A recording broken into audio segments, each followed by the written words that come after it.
Viewers नमस्ते। इस वक्त हम हैं शिवाजी नगर के मॉडल कॉलोनी स्थित सेठ हीराचंद नेमचंद दोषी जैन हॉस्टल में। यह हॉस्टल अराउंड 3 एकड़ में स्प्रॉलिंग कैंपस है और यहाँ पे एक समस्या है। समस्या ये है कि ऐसा बताया जा रहा है, ऐसा एलिगेशंस लग रहे हैं कि ये हॉस्टल का जो लैंड है, ये जो हॉस्टल है, ये किसी प्राइवेट डेवलपर को बेचा जा रहा है। ये डील इतनी सीक्रेट है कि अब तक उस प्राइवेट डेवलपर का नाम भी बाहर नहीं आया है और एक एलिगेशन ये भी लग रहा है कि जो चैरिटी कमिश्नर है उनका भी इसमें हाथ है। इसी मामले के में बात करने के लिए हमारे साथ इसी हॉस्टल में पढ़े कुछ फॉर्मर स्टूडेंट्स हैं। हम उनसे बातचीत करके जानेंगे क्या है पूरा मामला।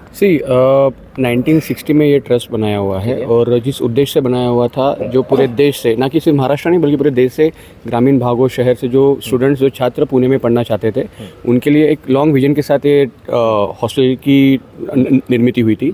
बट अभी पिछले 85 सालों में कई हज़ार स्टूडेंट्स ऐसे पास हुए हैं। काफ़ी इंजीनियर्स है, डॉक्टर्स है, चार्टर्ड अकाउंटेंट्स है, कोई ब्यूरोक्रेट्स ऑफिसर्स है, कोई इंडस्ट्रियलिस्ट है, बिजनेसमैन है। और डेवलपमेंट का नाम आप किसको बोलते हो कि जहाँ पे आप 250 यदि छात्र यहाँ पे पढ़ रहे हैं अभी, तो 250 के 500 होना चाहिए, 500 के 1000 होना चाहिए, ना कि 250 के 150 स्टूडेंट्स होना चाहिए। तो उसके लिए अभी 3 एकड़ जगह जो इसको डेवलप करने के बजाय आप जो है किसी बिल्डर को दे रहे हो और वो कंस्ट्रक्शन या पे कोई प्रोजेक्ट आने वाला, ऐसे हमें जानकारी मिली है। तो इसके लिए भी आज हम जो है हॉस्टल के ट्रस्टीज़ को लेटर देने के लिए आए हुए, मेमोरेंडम देंगे और इसके बाद चैरिटी कमीशन और जो भी लीगल अथॉरिटीज़ है उसके माध्यम से हम लोग ये करने वाले हैं। आपसे इसके पहले जो ट्रस्टीज़ हैं उनसे क्या बातचीत हुई थी? उन्होंने क्या आपको इस बारे में आपको कुछ संज्ञान दिया है? जी, सो हमारी जो ट्रस्ट और मैनेजमेंट से जो बात हुई थी, तो हमको यही जानकारी दी गई है कि आप जिस तरह से देख रहे हैं कि काफ़ी सालों से ये प्रॉपर्टी रीडेवलप या रेनोवेट नहीं हुई है। सो 25 साल पहले जैसे छात्र यहाँ पे रहते थे, उसी इंफ्रास्ट्रक्चर में, उसी कैंपस में, उसी तरह से, उसी रंग में और फैसिलिटीज़ में अगर आज बच्चे रहना चाहे तो वो पॉसिबल नहीं है। With time we have to develop. तो उस उद्देश्य से इस प्रॉपर्टी को, इस प्रीमाइस को रीडेवलप करने वाले हैं, ये हमको बताया गया था। और रीडेवलप करके हॉस्टल नई तरीके से with new facilities, new amenities, modern infrastructure के साथ बनाया जाएगा। तो ये सब जानते हुए हमारी ट्रस्ट से या ट्रस्टी से यही एक गुजारिश है, यही रिक्वेस्ट है कि आप जो भी रीडेवलपमेंट करना चाहे करें, लेकिन उसमें हमको कोई एतराज़ नहीं है, दो राय नहीं है। लेकिन रीडेवलपमेंट होकर के हॉस्टल रीडेवलपमेंट जब भी नॉर्मल सोसाइटी का किसी का भी होता है रीडेवलपमेंट, तो होता क्या है कि 2 बेडरूम वाले को 3 बेडरूम मिलता है, बड़ा मिलता है, बड़ी फैसिलिटीज़, अम्यूनिटीज़ मिलती है। तो जब हॉस्टल रिनोवेट होगा या रीडेवलप होगा, तो ये आज जो 250 बच्चों की कैपेसिटी का हॉस्टल है, इसको 500 बच्चों की कैपेसिटी की जाए। यहाँ पे आज सिर्फ लड़कों को एडमिशन मिलती है, तो लड़कियों के लिए भी अलग से व्यवस्था की जाए। और जैसे कि यहाँ पे जैन मंदिर है, आप की जानकारी के लिए मैं बताना चाहता हूँ कि ये जैन मंदिर is S AP centre for the Jain community in the entire Pune. मतलब बिबवाड़ी, कोंढवा, विमान नगर, उस साइड में वहाँ पे जैन मंदिर है, फिर भी वहाँ से लोग यहाँ आते हैं।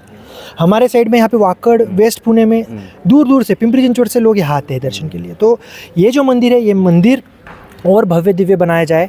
हॉस्टल के बच्चों की कैपेसिटी 250 से 500 की जाए और नया हॉस्टल बनने के बाद उसको जो इस पर्पज़ के लिए जैन कम्युनिटी के लिए बनाया गया था उसी के लिए सीमित रखा जाए, ना कि अदर कम्युनिटीज़ के लिए उसको ओपन किया जाए। तो ये एक हमारा एक कंसर्न है जो हमको उड़ते उड़ते कानों पे आया है कि नया हॉस्टल में सभी के लिए ओपन करेंगे, 150 ही बच्चों का हॉस्टल बनेगा। तो ये एक्चुअली रीडेवलपमेंट नहीं हुआ ना, ये तो अंडर डेवलपमेंट हो गया कि आप बड़ी चीज़ बना करके मतलब उसको तोड़ करके नहीं बना रहे हो और फैसिलिटीज़ कम कर रहे हो, कैपेसिटी कम कर रहे हो। तो वो नहीं होना चाहिए। ऐसा पूरे समाज की, हमारे HND एलुमनाई एसोसिएशन, हम एक स्टूडेंट्स की, सबकी भावना यही है। सर क्या कहोगे? एक इमोशनल कनेक्ट है, आप भी यहाँ पे रह चुके हो, पढ़ चुके हो, मंदिर है, भावना का विषय है, आस्था का विषय, क्या कहना चाहोगे? आस्था भावना तो है। 1960 से यहाँ लोग रह रहे। हमने अभी एक HND का एल्यूमिनाई का इवेंट रखा था, तो 3 जनरेशन, दादाजी, पिताजी और करंट जनरेशन, ऐसे 3 जनरेशन से लोग आए थे। उनकी आस्था है। और जो भी रूरल एरिया से बोलो या फिर तालुका प्लेस से बच्चे पूना में आते हैं, तो उनके हिसाब से बीइंग अ जैन उनको वेज खाना या बाकी सब चीज़ें ये प्रिफ़र किया जाता है। तो उसके लिए हम लोग यहाँ, हम भी जो आए थे, हमें उस समय सहारा मिला, हम यहाँ से बाहर निकले, अच्छे से सेटल हो गए। तो यही आगे आने वाली जनरेशन को भी ये सब चीज़ें ऐसे ही मिले। आज कैपेसिटी जो है उसका एक्सपेंशन होना चाहिए, क्योंकि हमेशा मेरिट बेसिस पे वेटिंग लिस्ट होता है। तो हम चाहते कि ट्रस्टीगण के मन में भी यही रहेगा कि इसको अद्ययावत स्वरूप में अच्छे से हम फैसिलिटी बच्चों को दे पाए। इसलिए आज 250-240 का कैपेसिटी है, तो इसको करीबन 500 प्लस, और उसमें भी यहाँ सिर्फ बच्चों के लिए मतलब मेल स्टूडेंट के लिए जो व्यवस्था है, तो साइमल्टेनियसली यहाँ जो लड़कियाँ हैं जैन समाज की, उनके लिए भी ये व्यवस्था बनाई जाए, ऐसी हमारी मांग है। और जो मंदिर है वो भी बहुत बड़ा श्रद्धा स्थान है सबके लिए। सराउंडिंग एरिया के तो लोग तो रोज़ यहाँ आते ही है, बट दूर दूर से, जैसे अभी आनंद भाई ने बोला, वैसे लोग आते हैं यहाँ पर। तो ये सोच के एक कॉन्क्रीट प्लान इसका जो है वो आगे ले जाके इन्होंने काम करना चाहिए। हम लोग चैरिटी कमिश्नर को भी ऐसा लेटर देने वाले कि भाई यहाँ पर जो हो रहा है तो ये अच्छा बने, इसलिए आप लोग मदद करो हमें सरकार की ओर से, क्योंकि माइनॉरिटी के लिए वैसे भी बहुत कम चीज़ें हैं और उनका जो है वही छीना ना जाए, ये हमारी इच्छा है। इसमें गवर्नमेंट से तो कुछ हेल्प नहीं मांग रहे, जो हमारा है वो हमारे लिए रखो, यही हमारी बात है। की मीटिंग है, आप मिलने वाले हो, क्या मांगे रखोगे आप? यही मुझे यही मांगे यही रखनी है कि ये जो फैमिली है, ये जो ट्रस्ट है, इन्होंने पहले से आज तक देश के लिए बहुत कुछ किया है। इंडियन इंडस्ट्री में इनका बहुत बड़ा नाम है। तो ये जो जनरेशन जिसके हाथ में ये अभी सब ट्रस्ट है, जिसके हाथ में ये डिसीजन है, उन्होंने उनसे भी बढ़कर आगे जैन धर्म के लिए काम करना है। उन्होंने देश के लिए इतना कुछ किया है, तो जैन धर्म का हॉस्टल ये बनाया था, उसको आगे की जनरेशन और नाम उनका रोशन हो, ऐसा ही काम उन्होंने करना है, ना कि उनके पीछे नीचे आके डिसीजन कुछ लेना है। यही उनसे मांग है।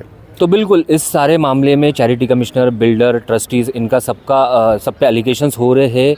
अभी इस मामले में जो एक्स स्टूडेंट्स की जो संगठन है जो सामने आई है लड़ने के लिए, इसमें आगे क्या होता है, क्या ये हॉस्टल को बचाने में कामयाब रहते हैं, ये देखना बहुत ज़रूरी रहेगा। न्यूज़ डॉट्स के लिए मैं ज़ोएब शेख,